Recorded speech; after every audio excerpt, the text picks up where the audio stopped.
ආයිබෝවන් ඔබ සියලු දෙනාටම අද මම සූදානම් වෙන්නේ ඉගෙනුම් න්‍යායන් වල දෙවැනි පාඩම ඔබට ඉදිරිපත් කිරීමට. අපි ඉගෙනුම් න්‍යායන් සම්බන්ධ පළමු පාඩමෙන් චර්යාවාදී ඉගෙනුම් න්‍යායන් වන ඇමරිකන් ජාතික ඊ.එල්. තෝන්ඩයිගේ ප්‍රබෝධක ප්‍රතිචාර න්‍යායත්, රුසියන් ජාතික ඉවාන් පැව්ලෝගේ සම්භාව්‍ය ආරෝපණ න්‍යායත්, ඇමරිකානු ජාතික බී.එෆ්. ස්කිනර්ගේ ප්‍රකාරක ආරෝපණ න්‍යායත් පිළිබඳව සාකච්ඡා කළා. අද අපි ප්‍රජානනවාදී ඉගෙනුම් න්‍යායක් වන ශ්‍රේෂ්ඨ ප්‍රජානන න්‍යාය පිළිබඳව සාකච්ඡා කරමු. මෙම පාඩම තුලින් ප්‍රජානනවාදී ඉගෙනුම් න්‍යාය, ඒ කියන්නේ කොග්නිටිව් තියරි පිළිබඳව හැඳින්වීම, ඒ වගේම ඉගෙනුම පිළිබඳ ශ්‍රේෂ්ඨ ප්‍රජානන න්‍යාය, ෆීල්ඩ් කොග්නිටිව් තියරි පිළිබඳව සාකච්ඡා කරනවා. ප්‍රජානනවාදී ඉගෙනුම් න්‍යාය, කොග්නිටිව් තියරි හැඳින්වීම. ප්‍රජානන ඉගෙනුම් න්‍යාය 20 වන සියවසේ මැද භාගයේදී පමණ ආරම්භි ගුරුකුලයක් වන ප්‍රජානනවාදී ගුරුකුලය ව්‍යූහවාදය, කාර්යබද්ධවාදය හා ගෙස්ටෝල්ට් වාදය වැනි ගුරුකුලයන් තුලින් පෝෂණය වූවක්. ප්‍රජානනය යනුවෙන් හැඳින්වෙන්නේ මිනිසා සතු උසස් මානසික හැකියාවන්. ඒ කියන්නේ චින්තනය, සංජානනය, තර්කණය, ගැටලු විසඳීම, මතකය, භාෂාව අවබෝධය යනාදිය.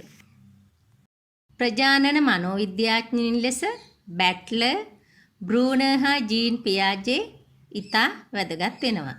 ප්‍රජානනවාදීහු මනුෂ්‍ය චර්යාව කෙරෙහි පරිසරය ඇති කරන බලපෑමේ ප්‍රබලතාව පිළිගන්න අතර පරිසරය හා ජීවියා අතර ඇතිවන අන්තර් ක්‍රියාවලියේදී චින්තනයෙන්, සැලසුම් නිර්මාණයෙන් හා තොරතුරු සැකසීමේ ක්‍රියාවලියෙන් ඇති කරන බලපෑමේ වැදගත්කම පෙන්වා දෙනවා. ගෙස්ටෝල්ට් මනෝවිද්‍යාව ගෙස්ටෝල්ට්වාදීන් අවධාරණය කරන ලද්දේ ඉගෙනුම, මතකය, ගැටලු විසඳීම වැනි තත්ත්වයන්හිදී ජීවියා අවට පරිසරයේ උත්තේජයන් මානසිකව සංවිධානය කරගන්න බව.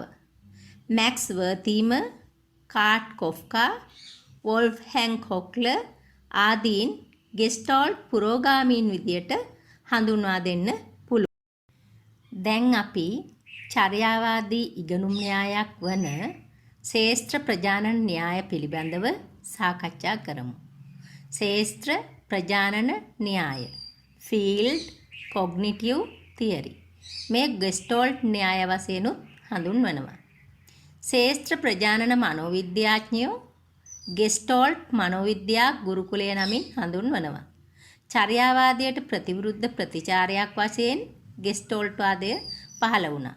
පුජ්‍යලයාගේ සංකීර්ණ චර්යා හා මනෝභාවයන් සම්බන්ධයෙන් මැක්ස් වර්තීමර්, කාට් කොෆ්කා, වොල්ෆ්හැංග් කොක්ලර් වැනි මනෝවිද්‍යාඥයින්ගේ අධ්‍යයනයන් නිසා ශ්‍රේෂ්ඨ ප්‍රජානන න්‍යාය බිහි වුණා. ගෙස්ටෝල්ට්වාදීන් ඉගෙනීම, ලර්නින් යන වචනය වෙනුවට සංජානනය, පර්සෙප්ෂන් යන වචනය භාවිතා කළා. එහිදී ගෙස්ටෝල්ට් යන්න ඔවුහු යොදාගත්තා.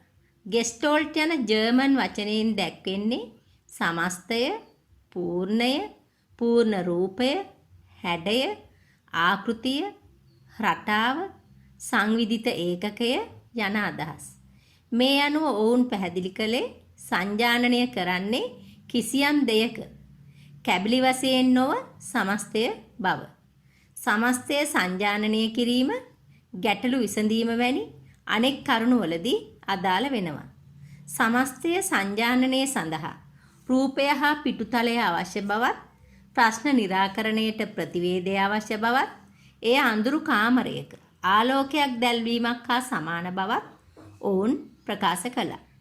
ගැටලුවකට විසඳුමක් සෙවීම යනු තිබෙන තොරතුරු අර්ථාන්විත රටාවකට හැඩගැස්වීමක් ලෙස ඔවුන් දුටුවා. පැරණි අත්දැකීම් නව ගැටලු වලට සුදුසු වන ලෙස හැඩගස්වා ගැනීම ඉගෙනුම ලෙස ගෙස්ටෝල්ට්වාදීන් අවධාරණය කළා. ඉගෙනුම සඳහා ප්‍රතිවේදයක්, අරමුණක් හා ව්‍යුහයක් යන කරුණු තුර අවශ්‍ය බව ප්‍රකාශ කළා. ව්‍යුහය යන්නෙන් ඔවුන් අදහස් කළේ මානසික සංවිධානය.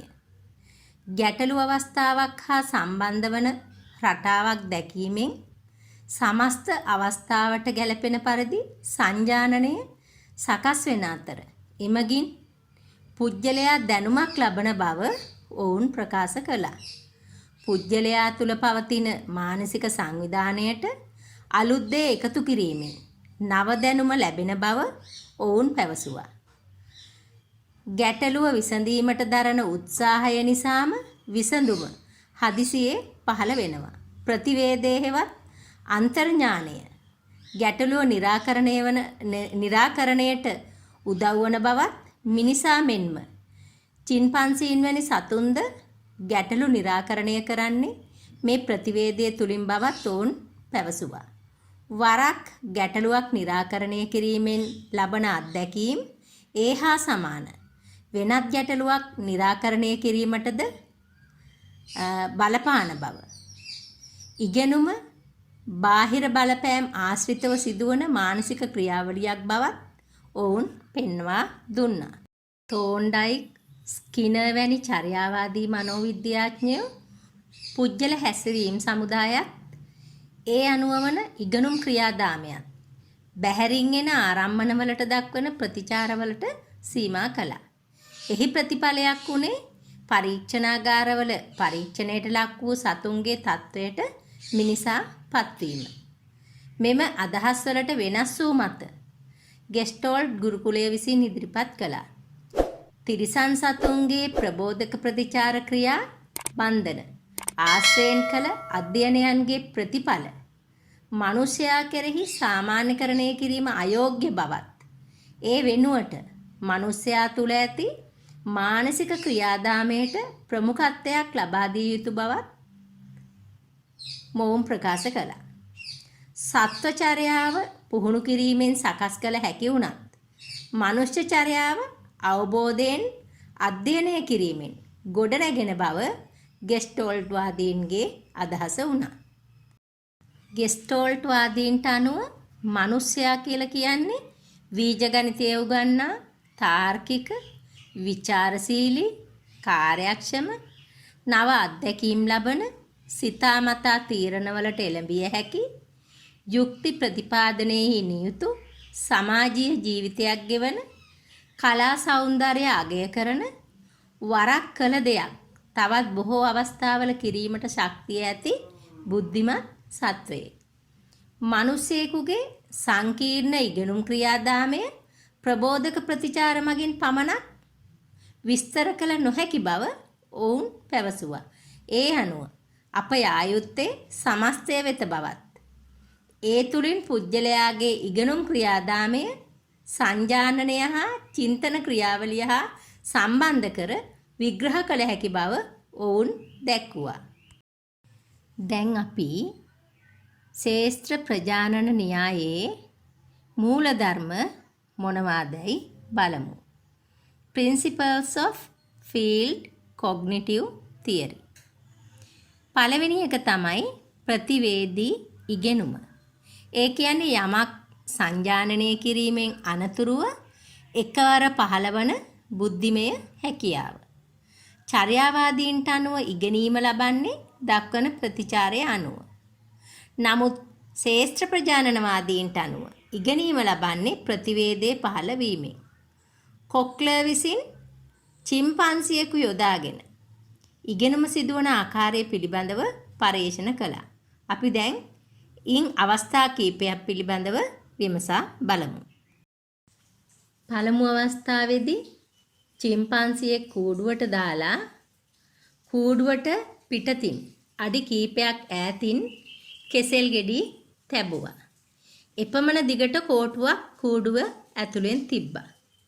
පළමුවෙන්ම චිම්පන්සියා කළේ අත එළියට දාලා අත දිගු කළා කෙසෙල් ගෙඩි ගන්න උත්සාහ කළා. චිම්පන්සියා ඒ අසාර්ථක බව දැනගෙන මදක් නැවතිලා කල්පනා කළා. අනතුරුව කූඩුව තුල තිබුණු කෝටුව අරගෙන එය එළියට දාලා කෙසෙල් ගෙඩි Taman ළඟට ඇදලා ගත්තා. දෙවැනි අවස්ථාවේදී කෙසෙල් ගෙඩි පෙරටත් වඩා ඈතින් තිබ්බා. තියලා කෝටු කීපයක් කූඩුව තුල තිබ්බා. එක කෝටුවක් එළියට දාපු චිම්පන්සියා ඒ ප්‍රමාණවත් නැති බව තේරුම් ගත්තා. ඊට පස්සේ කෝටු දෙක එකට තියලා ගැට ගහලා ඒ එළියට දාලා කෙසෙල් ගෙඩි ලබා ගත්තා. තුන්වෙනි අවස්ථාවේදී කෙසෙල් ගෙඩි කූඩුවේ වහලේ එල්ලා තැබුවා. කූඩුව තුල පෙට්ටියක් තැබුවා. අත ඔසවා කෙසෙල් ගෙඩි කඩා ගන්න චිම්පන්සියා උත්සාහ කළා. ඒ අසාර්ථක වුණාට පස්සේ මදක් කල්පනා කරලා කූඩුවේ තිබුණු පෙට්ටිය ගෙනත් තියලා කූඩුව මත ඒ පෙට්ටිය මත නැගලා කෙසෙල් ගෙඩි කඩා ගත්තා. හතරවෙනි අවස්ථාවේදී කෙසෙල් ගෙඩි වහලේ තවත් ඉහළින් එල්ලා තැබුවා. කූඩුව තුල පෙට්ටි දෙකක් තිබ්බා. චිම්පන්සියා පෙට්ටි දෙක එක උඩ එක තබලා ඒ මත නැගලා කෙසෙල් ගෙඩි කඩා ගත්තා. මේ සියල්ල ගෙස්ටෝල්ට් වාදීන් අර්ථකථනය කරන්නේ ගැටලුවේ සමස්තය දැකලා සංජානනය කරගෙන ඉන් අනතුරුව පහළ වූ අන්තර්ඥානය හෙවත් ප්‍රතිවේදයේ හේතු කරගෙන අදාළ ඉගෙනුම ලැබූ බව. චිම්පන්සියාගේ මේ හැම ක්‍රියාකාරීත්වයකම ඇති පොදු ලක්ෂණ කිහිපයක් තියෙනවා. එකක් තමයි පළමුවෙන්ම සාමාන්‍ය පරිදි උත්සාහ කර බැලීම. ඊළඟ එක තමයි ඒ උත්සාහය අසාර්ථක වීම. තුන්වෙනි එක තමයි මදක් නැවතී කල්පනා කර බැලීම. හතරවෙනි අවස්ථාව තමයි ප්‍රතිවේදය පහළ වීම. පස්වෙනි අවස්ථාව ඉන් පස්සේ ගැටලුව සාර්ථක ලෙස විසඳීම. කොක්ලර් මෙහිදී විස්තර කරන්නේ චිම්පන්සියා ගැටලුව විසඳුවේ ඌ තුල තිබූ අන්තර්ඥානයේ හෙවත් ප්‍රතිවේදය තුලින් බවයි. සමස්ත ගැටලුව දෙස බලා විසඳුම සොයාගත් බව ඔහු විස්තර කළා. එනම් යමෙකු යමක් ඉගෙන ගන්නේ ප්‍රබෝධකවලට දක්වන ප්‍රතිචාර වලින් නොව ගැටලුව ගැන වියුක්තව සලකා බලා ඒ හරියාකාරව තේරුම්ගෙන අවශ්‍ය දත්ත තෝරාගෙන අනුගමනය කළ යුතු ක්‍රියාමාර්ග ක්‍රියාත්මක කිරීමෙන් හා බුද්ධිමය චින්තනය මෙහෙයවීමෙන්. චිම්පන්සියාගේ ක්‍රියාකාරකම් වලින් ඔබට ඒක පැහැදිලි වෙනවා ඇති. මෙහිදී සමස්තය යන සංකල්පය ඉතා වැදගත්. ප්‍රතිවේදී ඉගෙනුමේදී වරක් විසඳූ ගැටලුවට සමාන වෙනත් ගැටලු ලැබුණු විට එය විසඳීමට ලැබෙන හැකියාව ප්‍රත්‍යුත්පාදන හැකියාව නමින් හඳුන්වනවා. ශේෂ්ත්‍ර ප්‍රජානන න්‍යායයේ තවත් මූල ධර්මයක් තමයි සමස්ත සංජානනය. මේ සංවිධාන මූල ධර්මය ශේෂ්ත්‍රඵල මූල ධර්මය යන නම් වලිනුත් හඳුන්වනවා. පුජ්‍යලයා යමක් ඉගෙන ගන්නා විට එහෙම නැත්නම් සංජානනය කරන විට දෘෂ්ටිපතයට වැටෙන යමක් එලෙසම සංජානනය නොකොට සංවිධානාත්මකව එය කරන බව මින් දැක්වෙනවා. අපි යමක් සංජානනය කරන විට එය පූර්ණ රූපයක් සමස්තයක් ලෙස සංජානනය කිරීම අපගේ මනසේ පවතින එක් නැමියාවක්.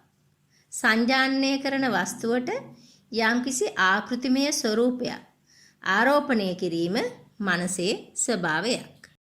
දැන් අපි උදාහරණයක් බලමු. දැන් ඔබ බලන්න පළවෙනි රූපය. ඒකේ තියෙනවා ඉරි කෑලි 7ක්. ඊළඟට බලන්න දෙවෙනි රූපය. මෙහි පළවෙනි රූපේ ඉරි කැබලි 7 අපි දකින්නේ ඉරි කැබලි 7ක් ලෙසම නෙමෙයි.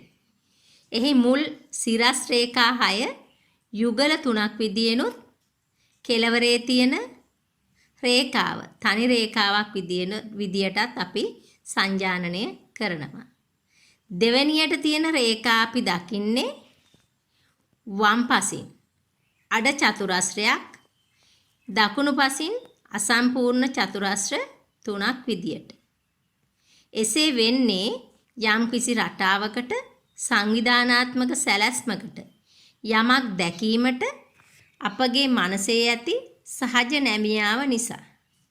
ඉගෙනුම ලැබීමේදී මෙම අදහසට ප්‍රමුඛ තැනක් හිමි වෙනවා. දැන් අපි සමස්ත සංජානනයට අදාළ අතුරු නියමයන් එහෙම නැත්නම් අතුරු මූලධර්ම කිහිපයක් තියෙනවා. ඒවා මොනවාදයි බලමු. ශේෂ්ත්‍ර ප්‍රජානන න්‍යායයේ මූලධර්ම අපි කිහිපයක් දැන් කතා කළා. එයින් දෙවනි මූලධර්මය තමයි අපි සාකච්ඡා කළේ සමස්ත සංජානනය කියන එක. සමස්ත සංජානනයට අදාළ අතුරු නියමයන් එහෙම නැත්නම් අතුරු මූලධර්ම කිහිපයක් තියෙනවා. අපි ඒවා බලමු. සංවෘතතා නියමය. සංවෘතතා ක්ලෝසර් සංවෘතතා නියමය.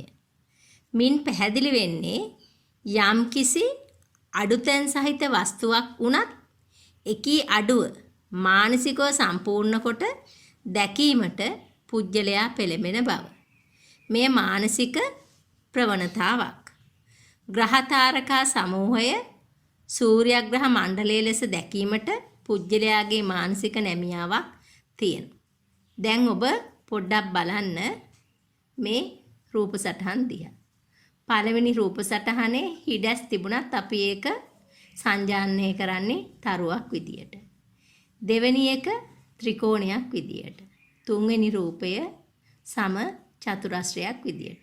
ඒක සම්බන්ධ වෙලා නොවුනත් ඒ අඩුව ඒ තියෙන හිඩැස් මානසිකව සම්පූර්ණ කරගෙන අපි සමස්ත රූපයක් දකිනවා. ඒක අපේ මානසික නැමියාවක්. සමස්ත සංජානනයට අදාළ තවත් අතුරු නියමයක් තමයි සමීපතා නියමය. ප්‍රොක්සිමිටි. සමීපතා නියමය. එනම් එක ළඟ එකට සමීපව පිහිටි දේවල් එකට සංජානනය කිරීම. දැන් මේ බලන්න මේ තිත් සටහන් දිහා. මේ තිත්වල සමීප බව. උඩ රූප දෙකෙන් අපට දෙවිදියකට සංජානනය කරන්න පුළුවන්. සමස්ත සංජානනයට අදාළ තවත් අතුරු නියමයක් තමයි සාම්‍යතා. එහෙම නැත්නම් සමානතා මූලධර්මය. සිමිලරිටි. එක වගේ එක සමාන දේවල් එකට සංජානනය කිරීම. ඔබට මේ රූප සටහන් දෙක දිහා බැලුවහම ඒ බව අවබෝධ වෙනවා ඇති. පළමුණු රූප සටහනේ පාට කළ වෘත්ත සහ පාට නොකළ වෘත්ත තියෙනවා. එතකොට අපි එක වගේ දේවල් පාට කළ දේවල් එක සමාන දේවල් එකට සංජානනය කරනවා. දැන් දෙවෙනි රූප සටහනේ තියෙනවා සමචතුරස්‍ර සහ වෘත්ත. එතකොට ඒකත් අපි එක සමාන දේවල් එකට සංජානනය කරනවා. එතන වෘත්ත හා සම චතුරස්‍ර යනාදී ලෙස. සමස්ත සංජානනයට අදාළ තවත් අතුරු නියමයක් වෙන්නේ අවිච්ඡින්නතා නියමය. continuity. අවිච්ඡින්නතා නියමය. අඛණ්ඩව පෙනෙන පරිදි සංජානනය කිරීම. ශේෂ්ත්‍ර ප්‍රජානන න්‍යායයේ තවත් මූලධර්මයක් තමයි තුන්වෙනි මූලධර්මය රූපය හා පසුතලය. එහෙම නැත්නම් පිටුතලය. figure and ground මූලධර්මය. රූපය හා පසුතලය මූලධර්මය. යම් රූපයක් සංජානනය කිරීමේදී පෙනෙන රූපය මෙන් පසුතලයක් ඊටාම වැදගත් වෙනවා. එක් විටක රූපය පේනවා, තවත් විටක පසුබිම පේනවා. ඉගෙනුම් ක්‍රියාවලියේදී මේ පැහැදිලිව තෝරා බේරා ගත යුතු වෙනවා. දැන් උදාහරණයක් බලන්න මේ තියෙන රූප තුන දිහා. ඔබට පේනවා පළවෙනි රූපයෙන් තියෙනවා මල් වාසයක රූපයක් තියෙනවා. ඔබ ඒක රූපයේ විදියට බැලුවොත් පසුතලයේ තියෙනවා වයසක කාන්තා මුහුණක් සහ පිරිමි මුහුණක්. ඊළඟ දෙවෙනි පින්තූරය බැලුවොත් ඔබට එක පැත්තකින් බැලුවොත්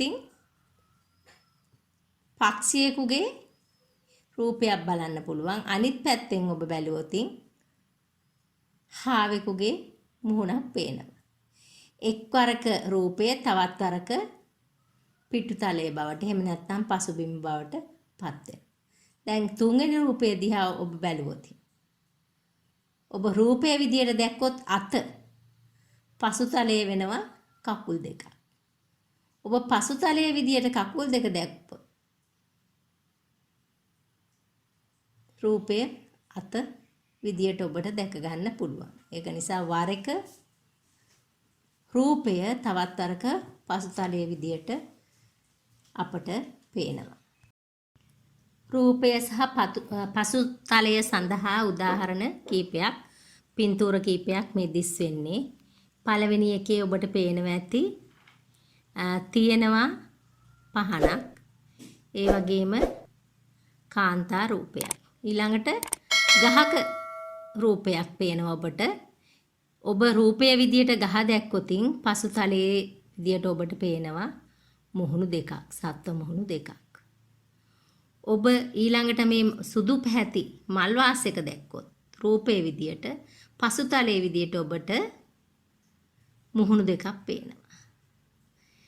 ඊළඟට ඔබ මේ හතරවෙනි රූපය දැක්කොත් ඒ තියෙන ගහක රූපයක් එක රූපයේ විදියට බැලුවොත් ඔබට පසුතලයක් පේනවා දේදුන්නක් එක්ක ඒ විදියට. ඔබ පසුතලයේ දැක්කොත් රූපය පේනවා මිනිස් රූප දෙකක් එකම ගසේ. ඔබට දැක ගන්න පුළුවන්. ඊළඟට තියෙනවා කළු පැහැති මල් වාස් දෙකක්. ඔබ ඒ රූපයේ විදියට බැලුවොත් පසුතලයේ විදියට ඔබට මුහුණු හතරක් දැක ගන්න පුළුවන්කම තියෙනවා. ඒක නිසා වර එක රූපය තවත් වර එක පසුතලයේ විදියට අපට දැක ගන්න පුළුවන්කම තියෙනවා. ඉගැන්වීම් ක්‍රියාවලියේදී රූප පිටුතල සංජානන මූලධර්මය අපට ඊටාම වැදගත් වෙනවා. විෂයමාලාව අවසන් කළ නොහැකි වූ විට එහෙම නැත්නම් දින පාඩමක් ඉක්මනින් හෝ කෙටියෙන් උගන්වන විට එහි ප්‍රධාන වැදගත් කරුණු හා පසුතල කරුණු වශයෙන් රූපය හා පසුබිම න්‍යාය අනුව බෙදාගෙන ඉගැන්වීම් කරන්න පුළුවන්. ප්‍රාථමික පන්තිවලදී පාඩම උගන්වනකොට කළු ලෑල්ලේ වැදගත් කරුණු ගොඩනගමින් ඒ රූපයේ වශයෙන් කටින් කියා දෙන කරුණු පසුබිම වශයෙන් අපට භාවිතා කරන්න පුළුවන්. එසේ වැදගත් කරුණු ඉරිගසා රූපය ලෙස එහෙම නැත්නම් උලුප්පා දැක්වීමෙන් කරුණු වල වැදගත්කම අනුව කටහඬේ ස්වරය උස් පහත් කිරීමෙන් රූපය හා පිටුතල මූලධර්මය කටහඬෙන්ද අනුගමනය කළ හැකියි. ශ්‍රේෂ්ඨ ප්‍රජානන න්‍යායට අදාළ තවත් මූලධර්මයක් වෙන්නේ ප්‍රඥාස් නියමය law of ප්‍රඥාස්. ප්‍රඥාස් කියලා කියන්නේ ජර්මන් වචනයක්. මෙහි අර්ථය වෙන්නේ එකට බැඳුණු එහෙම නැත්නම් තද වුණු හා වෙසසී යන්න. ප්‍රඥාස් කියලා කියන්නේ හොඳ රූපය යන අර්ථය ගෙන දෙන්නක්. ඔබට මේ දැක්වෙන්නේ ගෙස්ටෝල්ට් මූලධර්මයේ සඳහා අපි සාකච්ඡා කළ මූලධර්ම කිහිපය. Examples of the Gestalt laws. Gestalt මූලධර්ම සඳහා නිදසුන්. සාම්‍යතා නියමය. Law of similarity. ප්‍රඥාස් නියමය. Law of ප්‍රඥාසෝ the law of good figure. ඊළඟ එක සමීපතා නියමය. Law of proximity. ඊළඟට තියෙනවා අවිච්ඡින්නතා. එහෙම නැත්නම් අඛණ්ඩතා නියමය. Law of continuity. සංවෘත්තතා නියමය. Law of closure. පොදු ලක්ෂණ නියමය. The law of common region. පොදු ලක්ෂණ නියමයේදී එකක තියෙන පොදු ලක්ෂණය අනිකෙත් තියෙන. දැන් අපි ගෙස්ටෝල්ට් න්‍යාය පන්ති කාමරයට සම්බන්ධ කරගත හැකි ආකාරය පිළිබඳව විමසා බලමු. ශිෂ්‍යයින්ගේ වයසට අනුකූලව විසඳිය හැකි සරල ගැටලු අපි ඉදිරිපත් කරන්න ඕන. මෙහිදී ගුරුවරයා විසින් ශිෂ්‍යයාගේ වයස් මට්ටම නිසියාකාරව තේරුම්ගෙන ඔවුන්ට විසඳිය හැකි ගැටලු ඉදිරිපත් කිරීම වැදගත් වෙනවා. ඒ වගේම ඒවා ඉදිරිපත් කිරීමට වැඩිපුර කාලය ලබා දීම වැදගත්. උදාහරණයක් විදියට ශිෂ්‍යත්ව පන්තියේ දරුවෙකුට සාමාන්‍ය පෙළ පන්තියේ ගණිත ගැටලුවක් ලබා දීම තුළින් ඒ දරුවා අපහසුතාවයට පත් වෙන්න පුළුවන්. ශ්‍රාව්‍ය දෘශ්‍ය ආධාරක භාවිතය. මනාව සැලසුම් කළ ශ්‍රාව්‍ය දෘශ්‍ය ආධාරක භාවිතා කරමින් ඉගැන්වීම අපට සිදු කරන්න පුළුවන්. ඒකත් ගෙස්ටෝල්ට් න්‍යායෙන් අපට ලබා ගන්න පුළුවන් දෙයක්. ශිෂ්‍යයාට සමස්තය සංජානනය කර තේරුම් ගැනීමට හැකිවන පරිදි චිත්‍ර හා රූප සටහන් ඇඳීම, ඉස්මතු කළ යුතු අදහස රූපය ලෙසත් අන් කොටස් පසුබිම ලෙසත් පෙනෙන පරිදි දෘශ්‍යාධාරක සපයන්න පුළුවන්. ඊළඟට වාගු ප්‍රස්ථාර චාට් සටහන් හා සිතියම් මගින් සමස්ත තොරතුරු සංජානනය කර ගැනීමට හැකිවන පරිදි රූපගත කරලා ඉදිරිපත් කිරීම කළ හැකි. ඊළඟට පළමුව සමස්ත අදහස එහෙම නැත්නම් පූර්ණ රූපේ ඉදිරිපත් කළා අනතුරුව කොටස් තේරුම් කර දීම. කිසියම් හෝ මාතෘකාවක් හෝ ඒකකයක් පන්තියට ඉගැන්වීමට පෙර එම සම්පූර්ණ ඒකකය හෝ මාතෘකාවට අදාළ සියල්ල පළමුව කෙටියෙන් හඳුන්වා දීම. සමස්ත අදහස වටහා දීමෙන් පස්සේ අන්තර්ගත කරුණු වඩා සවිස්තර ලෙස විස්තර කර දීම කළ හැකියි. ඒ වගේම කවි, සූත්‍ර, චක්‍ර ආදිය කටපාඩම් කිරීමට පෙර සම්පූර්ණ කවියම හෝ සූත්‍රයම තේරුම් කරලා දීලා අනතුරුව කවි පදයෙන් පදය පාඩම් කිරීමට යොමු කිරීම. කවි පන්තියක් රස විඳීමේදී සමස්තය එක්වගෙන රස විඳීම. එය මනාව නිම කළ පසු වචනවල අර්ථය, ශබ්ද රසය, ව්‍යාකරණ ආදිය වටහා දීම. ඊළඟට කෙටි සටහන් සකස් කිරීම. නිම කරන ලද සෑම ඒකකයකටම සමස්ත රූපය දැකීමට උචිත කෙටි සටහන් සකස් කිරීම කළ හැකියි. සෑම පාඩමක් අවසානයේදීම මුළු පාඩමට අදාළ කෙටි සටහන් අදාළ තැන්හි රූප සටහන් අණු කොටස් සහිතව දැක්වීම. කළු ලෑල්ලේ ලිවීම කළ හැකියි. ඒ වගේම පන්ති කාමරය ප්‍රසන්න තැනක් බවට පත් කර ගැනීම. එහෙම නැත්නම් පන්ති කාමරයේ ප්‍රසන්න වාතාවරණයක් මැවීම. පාසල හා පන්ති කාමරයේ ශිෂ්‍යයාගේ සිත් ඇද ගන්නා තැනක් බවට පත් කිරීම ඉතාම වැදගත්. මනෝවිද්‍යාත්මක පරිසරය ජීවන අවකාශය ප්‍රසන්න කිරීමට උනන්දු වෙන්න ඕන.